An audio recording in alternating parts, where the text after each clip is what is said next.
Hello everyone, मैं Ravinder. Applied mechanics के इस वीडियो लेक्चर में आपको ट्रस का कुछ थ्योरेटिकल पार्ट आपको बता रहा हूँ। और ये टॉपिक आपका कैंची या ढांचे के अवयव में प्रतिबल ज्ञात करना। तो इसको इंग्लिश में कहते हैं determination of stress in members of truss और फ्रेम। ठीक है, तो इस टॉपिक की थोड़ी सी थ्योरी हम देख लेते हैं। थ्योरी इसकी क्या है? तो हमारे पास जो ट्रस होते हैं वो हम मेनली दो तरीके के ट्रस यूज करते हैं। ठीक है, एक हमारे पास होती है ढांचेदार यानी स्टैटिकली डिटर्मिनेशन फ्रेम और एक स्टैटिकली इनडिटर्मिनेशन फ्रेम। ठीक है, स्टैटिकी द्वारा ज्ञात ढांचे और स्टैटिकी द्वारा अज्ञात ढांचे। तो यहाँ पर जैसा कि हम पढ़ चुके हैं, किसी कैंची या ढांचेदार संरचना पर लगे बाह्य बलों या भारों के कारण उसके अवयवों या अंगों में आंतरिक बल उत्पन्न हो जाते हैं। ठीक है, कोई ट्रस है, उस पर अगर बाहर फोर्स लगता है जिसके कारण उसके जो मेंबर्स होते हैं उनमें इंटरनल स्ट्रेस डेवलप हो जाती है, आंतरिक बल उत्पन्न हो जाते हैं, जिन्हें हम प्रतिबल कहते हैं। ठीक है, इन प्रतिबलों या बलों को ज्ञात करने की विधि को हम क्या कहते हैं? ढांचे का विश्लेषण कहते हैं। ठीक है, हम क्या करते हैं? इन प्रतिबलों या बलों को ज्ञात करने की विधि को ढांचे का विश्लेषण कहते हैं, यानी ढांचे का विश्लेषण करना ही हमारे पास ये मेथड्स कहलाता है। ढांचे दो प्रकार के होते हैं, एक स्थितिकी द्वारा ज्ञात ढांचा। ठीक है, इसमें क्या होता है? वे ढांचे जिनका विश्लेषण स्थिति विज्ञान के साधारण नियमों द्वारा किया जा सकता है।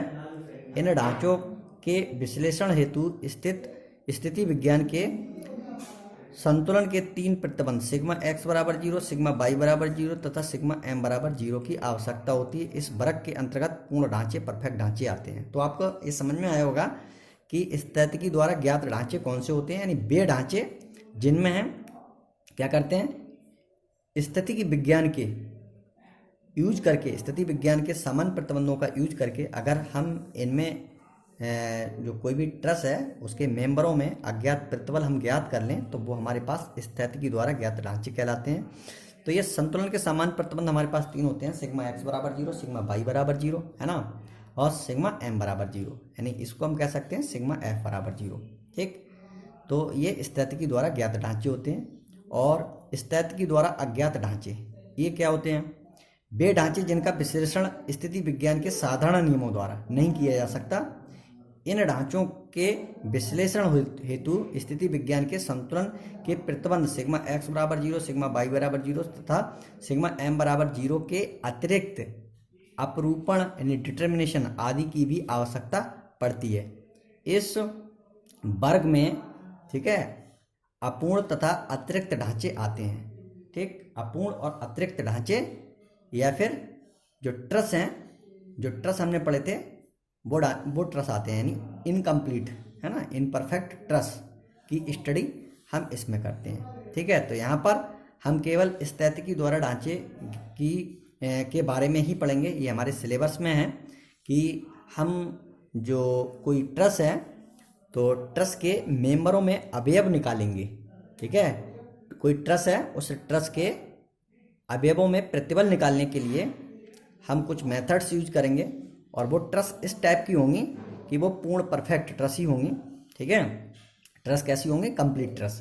तो उन ट्रसों की ही हम यहाँ पर निकाल पाएंगे अवयवों में प्रतिबल के लिए। तो वो हमारे पास क्या है? विश्लेषण विधि एक होती है, एनालिटिकल मेथड, ठीक है, जिसमें हमारे पास जोड़ विधि या फिर काट विधि या फिर प्रतिस्थापन विधि, ये तीन दे रखी हैं जिनमें से हमें दो पढ़ना है, ए और बी, यानी जोड़ विधि और काट विधि। ये हमारे सिलेबस में है। प्रतिस्थापन विधि सिलेबस में नहीं है। एक और हमारे पास सेकंड है क्या? ग्राफीय विधि, इसको हमें पढ़ना है। ठीक है, तो इसको हम अगले वीडियो लेक्चर में अलग अलग सेपरेटली बताएंगे क्योंकि इम्पोर्टेंट है। ठीक है, काट विधि और दूसरी जोड़ विधि, ठीक है, दोनों इम्पोर्टेंट हैं।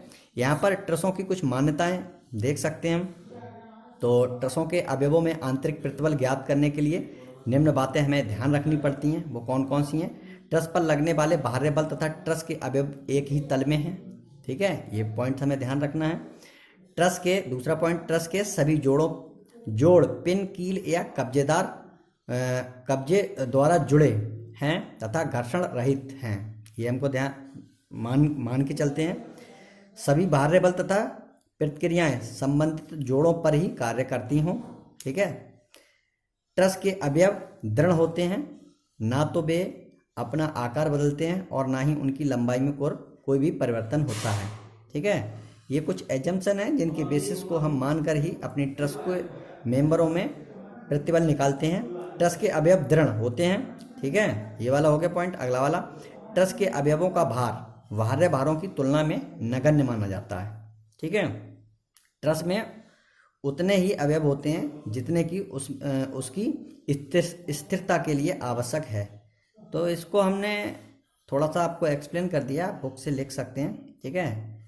मेरे पास ज़्यादा टाइम नहीं है भाई ब्लैक बोर्ड पे, तो आप इसको याद कर सकते हैं। मैं सारी चीज़ें क्लियर कर दूंगा आपको न्यूमेरिकल में। और अब इसके बाद अगले वीडियो लेक्चर में जोड़ विधि या बल वियोजन विधि यानी जॉइंट मेथड क्या होता है, इससे हम किसी ट्रस के मेंबरों में प्रतिबल कैसे निकालते हैं वो अगली वीडियो में देखेंगे। ठीक है। वीडियो का साइज काफ़ी बड़ा हो जाएगा, इसलिए सेपरेटली छोटी छोटी वीडियो बना रहे हैं। ठीक है। छोटी छोटी वीडियो बनाने का कारण यह है कि आपका अट्रैक्शन वीडियो के प्रति बना रहेगा, और अगर बड़ी वीडियो होगी तो आप लोगों को अट्रैक्शन थोड़ा कम हो जाएगा, देखते पे आपको बोरियत होगी।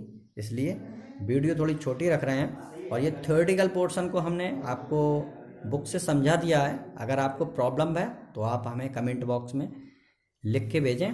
ठीक है। तो हम आपको बोर्ड पे भी बना देंगे। ठीक है। तो काट विधि को हम बाद में देखते हैं। ठीक है। Thank you.